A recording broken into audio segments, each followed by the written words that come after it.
Pues muchas gracias. El tema que voy a tratar yo, de hecho, bueno, Alejandra lo ha nombrado en su exposición, es básicamente el cambio que se está produciendo en lo que es el reflejo de las pérdidas por deterioro. O sea, digamos que uno de los puntos claves de la crisis financiera ha sido una de las críticas fundamentales del modelo que tenemos actualmente de pérdidas por deterioro, es precisamente, se trata del modelo de pérdidas incurridas, es precisamente que no ha avisado con suficiente antelación de lo que iba a pasar, porque hasta que no existe la evidencia objetiva no se produce un reflejo de una pérdida a las dotaciones a las provisiones.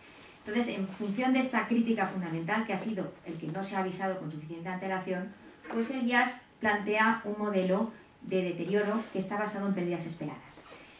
Como se decía antes, fundamentalmente en el sector financiero, pues normalmente se trata de unos activos financieros en los que los bancos saben, en función de su experiencia y de determinadas técnicas, saben que existen unos determinados flujos de caja que no los van a recibir.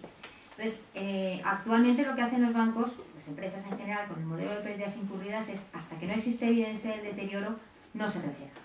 Entonces, lo que plantea el IAS en su modelo de pérdidas esperadas, básicamente es que lo que tiene que hacer la empresa es estimar cuáles van a ser los flujos de caja de su activo. Nosotros, por ejemplo, tenemos un activo con un tipo de interés efectivo y tenemos se monta el cuadro de amortización de un préstamo, por ejemplo, en el que sabemos cuáles son los flujos de caja esperados sin tener en cuenta pérdidas esperadas, y por eso nos sale el tipo de interés efectivo. Lo que plantea el modelo de pérdidas esperadas es, en función de nuestra experiencia histórica sobre el comportamiento de estos flujos de caja, en función de variables macroeconómicas, incluso en función de expectativas futuras de cambios en variables macroeconómicas o en variables internas, nosotros tenemos que hacer un planteamiento de cuáles son las pérdidas esperadas de esos préstamos, de esa cartera o de ese préstamo individual, porque se puede hacer indistintamente. Incluso sabemos en qué momento se van a producir esos préstamos fallidos. Entonces, en función de esas pérdidas esperadas, nosotros lo que hacemos es recalcular el tipo de interés, según el planteamiento del IAS. Entonces, lo que ocurre es que replanteamos el tipo de interés, lo que significa que lo que vamos a hacer es diferir esas pérdidas esperadas a lo largo de la vida del préstamo o de la cartera. Y cuando se produce un cambio en las estimaciones, puesto que esto está basado obviamente en estimaciones, cualquier cambio en las estimaciones lo reflejaremos en la cuenta de pérdidas y ganancias. O sea, básicamente el modelo de pérdidas esperadas del IAS lo que dice es eso. Un ejemplo muy simple. Vamos a suponer que tenemos un préstamo de 4 años de 10.000 con cuotas constantes y un tipo de interés efectivo del 10%. Nosotros sabemos de antemano, por la experiencia que tenemos y en función de las previsiones futuras de los cambios que va a haber en el ciclo económico o lo que sea, sabemos que a final del año 2, la mitad de esos préstamos nos van a fallar. Nosotros con el modelo de pérdidas incurridas lo que haríamos es reflejaríamos los ingresos financieros en función de nuestro cuadro normal, sin tener en cuenta las pérdidas esperadas, y en el año 2, cuando existe evidencia de que esas pérdidas se van a producir, reflejaríamos una dotación a la provisión y por tanto reflejaríamos esa pérdida. Lo que está ocurriendo con ese modelo es que los 2 primeros años tenemos unos ingresos financieros que, además, teniendo en cuenta la prima de riesgo, están sobrevalorados, y los dos años siguientes pues tenemos unos ingresos financieros bastante menores en función de las pérdidas ya incurridas.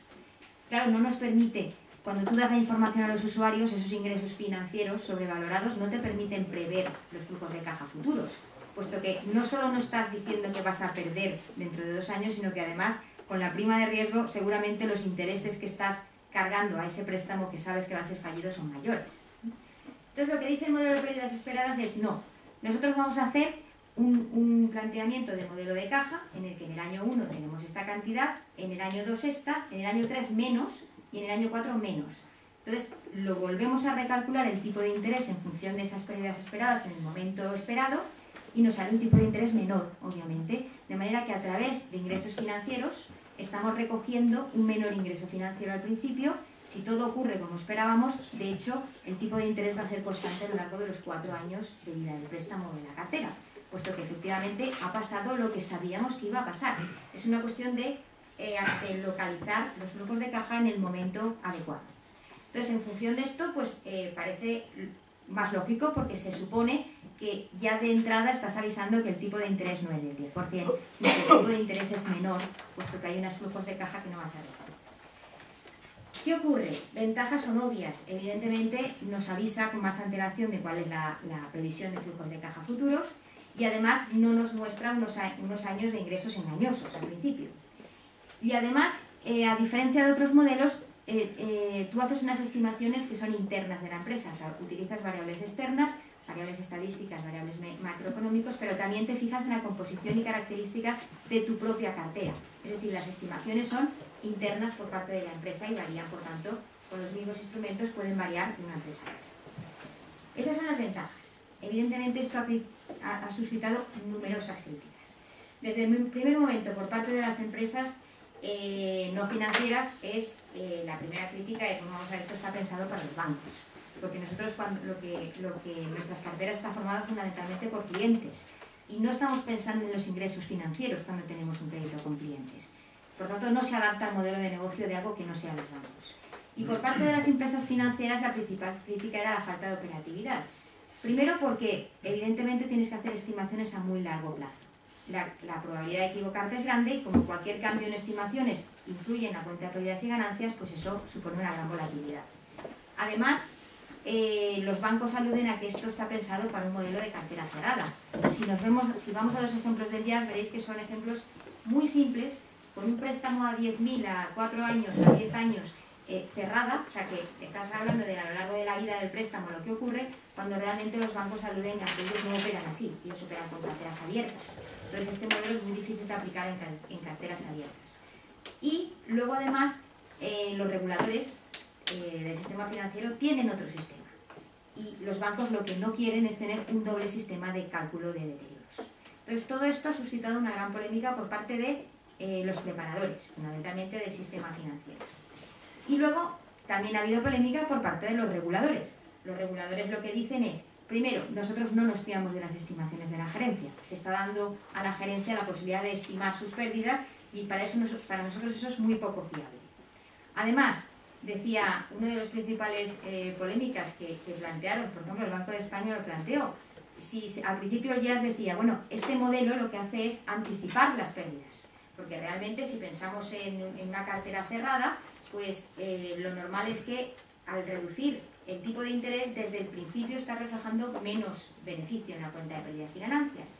Y entonces los organismos reguladores dijeron, no, esto anticipa las pérdidas, entre comillas, siempre y cuando estemos pensando que las pérdidas ocurren al final.